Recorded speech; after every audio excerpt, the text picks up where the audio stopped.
ही रोगी मन ही चिकित्सक, मन से बरा न कोई। तो ये ध्यान रखें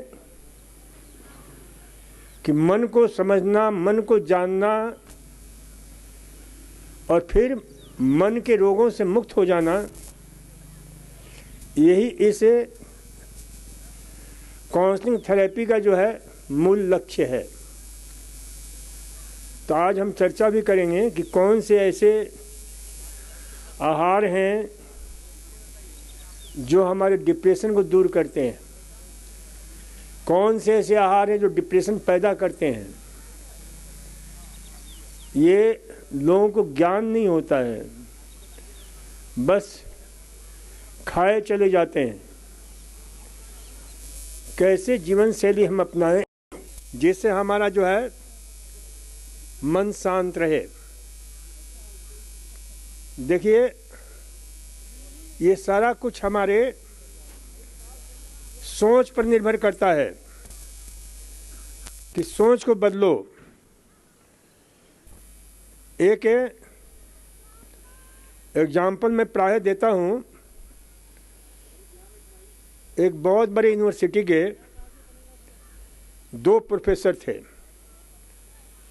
एक मनोविज्ञान का प्रोफेसर था और एक फिलॉसफी का प्रोफेसर था। मनोविज्ञान में ऐसे बात में एक दिन बात हो गई। मनोविज्ञान के प्रोफेसर ने कहा कि जब मैं चाहूं तब आपको बीमार डाल सकता हूं। उसने कहा कि ऐसा नहीं हो सकता है। तो ये चैलेंज है। मन के जो डॉक्टर था उसने इसे स्वीकार किया और कहा कि इनके ऊपर प्रयोग करूंगा मैं। वर्षों बीत गए, दोनों रिटायर हो गए, बात आई गई हो गई, लेकिन मनोविज्ञान के प्रोफेसर को ये बात याद रही और उसने एक दिन उनके परिवार वालों से, उनके मित्रों से मिल करके कहा कि भाई मैं एक प्रयोग करना चाहता हूं, आप लोग मुझे सहयोग करिए। तो सबने कहा कि जरूर सहयोग करेंगे। तो प्रयोग शुरू हुआ कि सुबह एक दिन फिलॉसफी के प्रोफेसर साहब उठे। सुबह रोज घूमने जाते थे। सुबह उठे अपने, तभी उनकी बच्ची आ गई। रोज सुबह वो कॉलेज जाती थी। तो कहा कि पिताजी गुड मॉर्निंग, नमस्कार, ओम जो है, और कहकर जाने लगी। तभी उन्होंने कहा कि पिताजी आज आपकी तबीयत ठीक है ना? उन्होंने कहा बिल्कुल तबीयत ठीक है मेरी, कोई ऐसी बात नहीं है। उसने कहा कि मेरे को ऐसा लग रहा है कि थोड़े आप जो है ना कुछ जो है ठीक नहीं लग रहे हैं। खैर वो चली गई। फिर सुबह घूमने के लिए वो दैनिक क्रियाओं से निवृत्त होकर के बाहर निकले। उनकी पत्नी आ गई घूमने के लिए, जाने के लिए सुबह सुबह। पत्नी ने भी जब तैयार हो रहे थे कहे कि भाई आप कुछ आज अच्छे नहीं लग रहे हैं, आज आप विश्राम करें तो ज़्यादा अच्छा रहेगा। उन्होंने कहा कि नहीं बिल्कुल अच्छा मैं लग रहा हूँ। तो ये जो है ना फिर पत्नी ने कहा कि ठीक है आप देख लीजिए, मेरे को तो नहीं लग रहा है कि आप अच्छे हैं चलने में भी। उसने कहा कि नहीं नहीं बिल्कुल ठीक हूँ मैं। लेकिन एक बीजारोपण कर दिया गया बीमारी की। घूमने के लिए गए, मित्र मिले,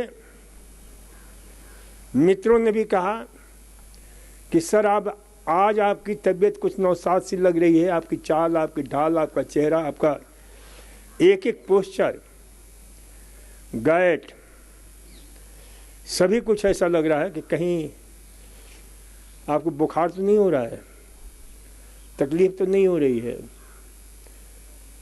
मनोविज्ञान के प्रोफेसर ने लिखा है कि शाम तक उस प्रोफेसर साहब को 103 डिग्री बुखार हो गया और शाम को फिर वो प्रोफेसर मिला मनोविज्ञान का और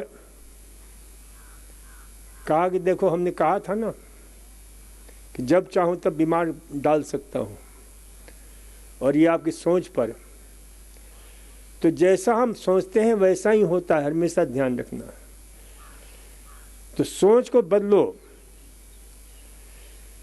और सोच नहीं बदलोगे तो ये ध्यान रखो कि जितनी, क्योंकि साइको संबंधी बीमारियां 3 प्रकार की होती हैं। एक साइको न्यूरोटिक कहा जाता है, साइकोसोमेटिक कहा जाता है और टोटली साइकोसिस कहा जाता है। टोटली साइकोसिस बीमारियों में पैरानोया आता है, कैटाटोनिक आता है, आपके डिप्रेशन, आपके जो है मैनिक डिप्रेसिव साइकोसिस, सिजियोफ्रेनिया, ये सारी बीमारियां। साइकोन्यूरोटिक में OCD, phobia, different types of phobia, ये सारी तकलीफें आती हैं। और साइकोसोमेटिक में आईबीएस, अल्सर, स्किन प्रॉब्लम, बहुत सारी जो हमारे मन से जुड़ा हुआ है। तो इसलिए से ध्यान रखो, मन का बहुत बड़ा संबंध है कि भाई इस मन को जितना हम अच्छी तरह संचालित करेंगे वह उतना ही अच्छी तरह से। अब डिप्रेशन है, डिप्रेशन भी कई प्रकार के होते हैं, एंडोजेनस, एक्सोजेनस, बाइपोलर। तो ये जो है ना, किसी प्रकार की मानसिक रोग क्यों ना हो, ओसीडी है, ये सारी की सारी बीमारियां हमारे मन की नासमझी पर निर्भर करता है। हाँ, कुछ बीमारियां होती हैं जो जेनेटिक्स, हेरिडिटी होती हैं, खास करके सिजोफ्रेनिया, जिस परिवार में इस प्रकार के रोगी रहे हैं। और सिजोफ्रेनिया में भी एक विशेष प्रकार का जीन जो सही ढंग से काम करता है तो आदमी जो है ना जीनियस होता है, विश्व को नेतृत्व प्रदान करता है। और जहाँ उसमें डिफेक्टिव पैथोजेनिक वेरिएशन हुआ, बिल्कुल वो रसातल में चला जाता है। और इसका एक बहुत जबरदस्त प्रमाण है, कई प्रमाण हैं, लेकिन एक प्रमाण मैं देता हूँ, उसे जीन का नाम है न्यूरोग्लिन। तो ये जो है ना, एक बहुत बड़े मैथमेटिशियन हुए हैं, गणितज्ञ हुए हैं, मैथमेटिशियन बिहार के, जो अमेरिका के कई यूनिवर्सिटी में पढ़ाने का मौका मिला। नाम था वशिष्ठ नारायण सिंह। नाम सुना है किसी ने कि नहीं सुना है? हाथ उठाओ जरा सा। तो अद्भुत थे, अद्वितीय थे। यानी जो प्रमेय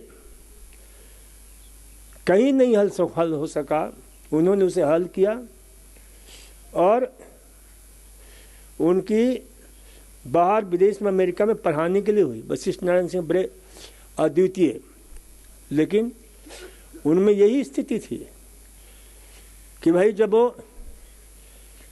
वह जो जीन जो है, जिसके ऊपर हमने काफ़ी खोज किया, रिसर्च किया कि कारण क्या बना, तो वही न्यूरोग्लिन जीन के डिफेक्टिव वेरिएशन से वर्षों तक वो मानसिक रोगी से ग्रस्त रहे और अंत में उसी में चले गए।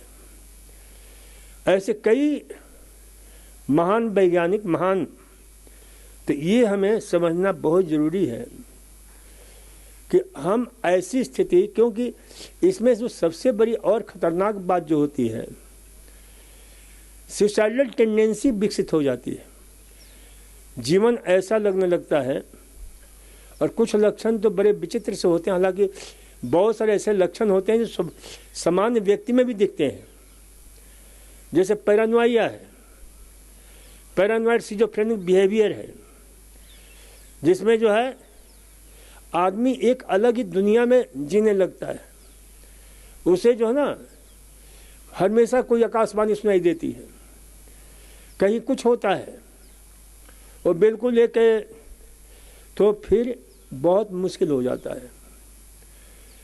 तो ये सारी चीज़ें, इस प्रकार की जो परिस्थितियां घटित होती हैं,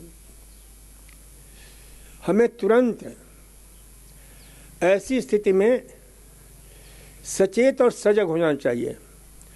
जैसे अभी भी यहाँ भी कई ऐसे पेशेंट हैं जो कभी कभी योग भी जीवन में ऐसी स्थितियां पैदा कर देता है, नासमझी के साथ किया गया ध्यान जो मानसिक रोगों का कारण बनता है। इसीलिए गुरु की आवश्यकता होती है।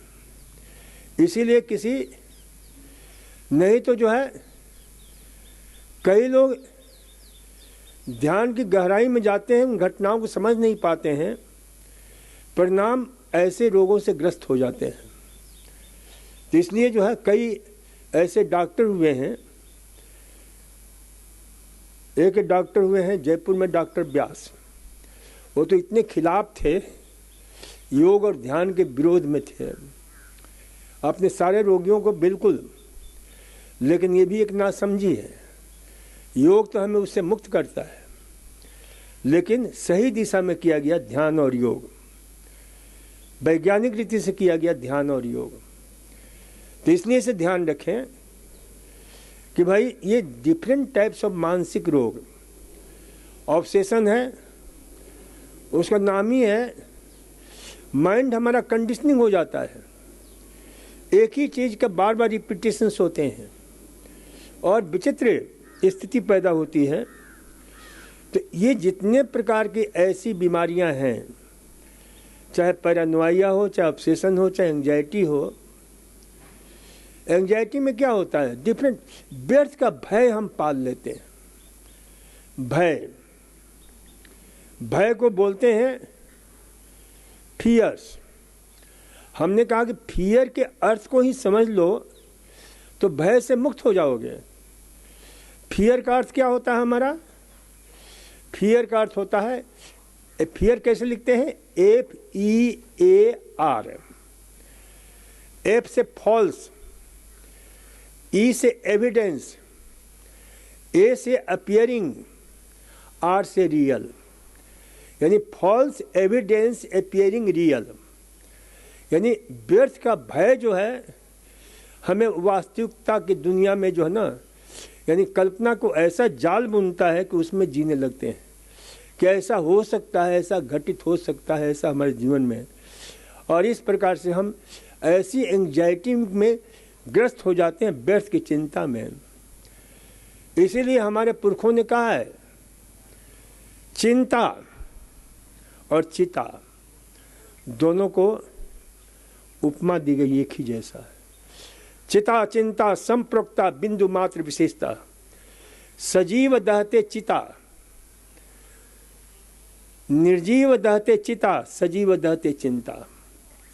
यानी मात्र बिंदी का अंतर है, जिसमें चिता जो है एक बार में ही जलाकर खत्म कर देती है, और ये चिंता रोज रोज जलाती है, रोज रोज जलाती है, यहीं पर नहीं रुकती है। हमारा महान मनीषी कहता है, चिंता जोरो मनुष्यानाम क्षुधाम निद्राम बलम हरेत, रूपम उत्साह बुद्धिम श्रीम जीवितम न संशय। यानी चिंता यहीं पर नहीं रुकती है। आपके जिसको ये बीमारी होती है ना इस प्रकार की, उसकी भूख खत्म हो जाती है, नींद गायब हो जाती है। ये बीमारी की सबसे बड़ा लक्षण होता है, नींद खत्म हो जाती है, बलहीनता आ जाती है। देखने में बड़े मोटे ताजे, लेकिन इतना एनर्जी लेस हो जाते हैं, ऊर्जा विहीन हो जाते हैं लोग, ऊर्जा खत्म हो जाती है। इतने पर भी चिंता नहीं रुकती है, इतने पर भी एंजाइटी नहीं रुकता है। रूपम, आपका सौंदर्य खत्म कर देता है। ये चेहरे पर जो ना धब्बे, चेहरा उदास, पीला, जर्द,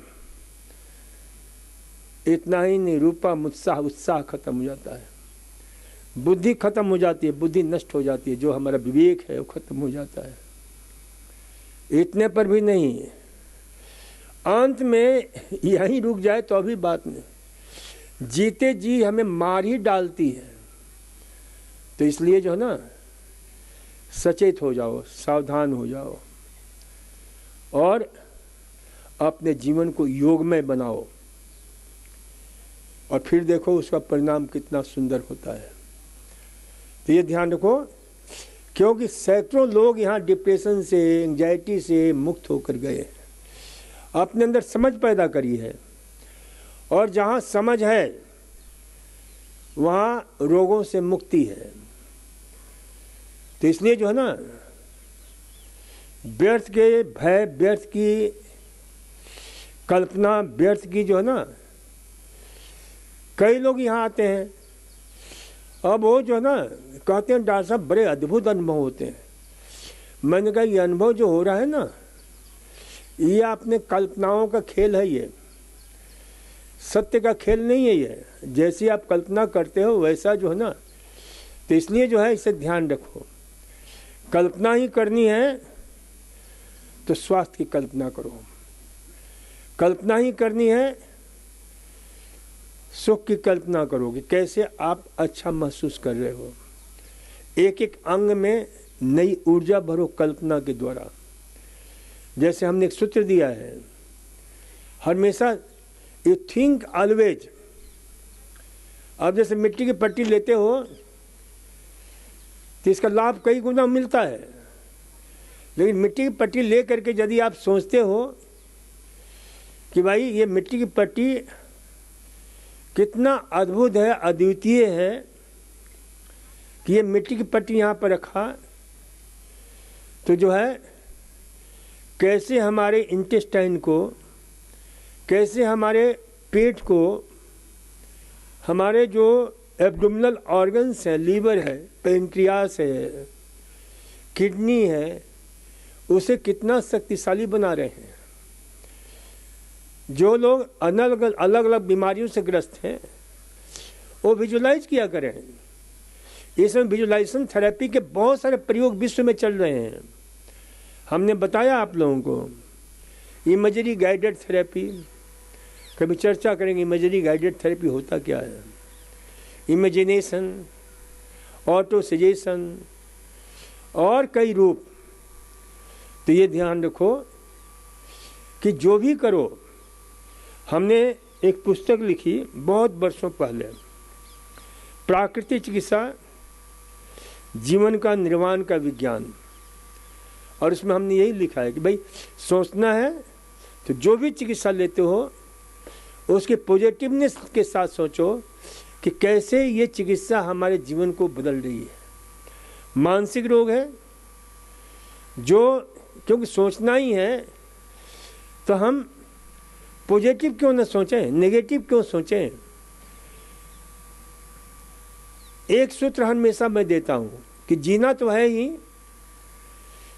तो जीना है तो मुस्कुराते हुए जियो ना, हर पल मुस्कुराओ। इसीलिए हमारा यह सूत्र हमेशा याद रखो कि 700 smiles a day keeps 60 away, doctor, disease, drugs, depression, darkness of face, darkness of life and death away. जब तक मुस्कुराते रहोगे तब तक मौत भी नहीं आएगी। मौत भी आएगी तो लौट कर चली जाएगी कि ये आदमी मुस्कुरा रहा है।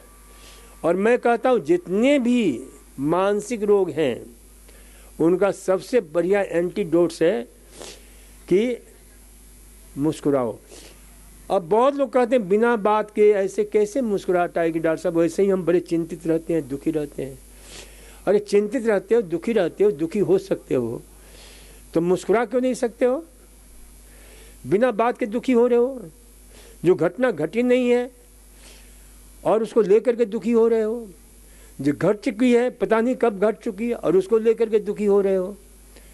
तो इसलिए ये सूत्र हमेशा याद रखो, हमेशा याद रखो सूत्र कि भाई पास्ट के विषय में ज़्यादा मत सोचो, उसे आप अनुभव लो।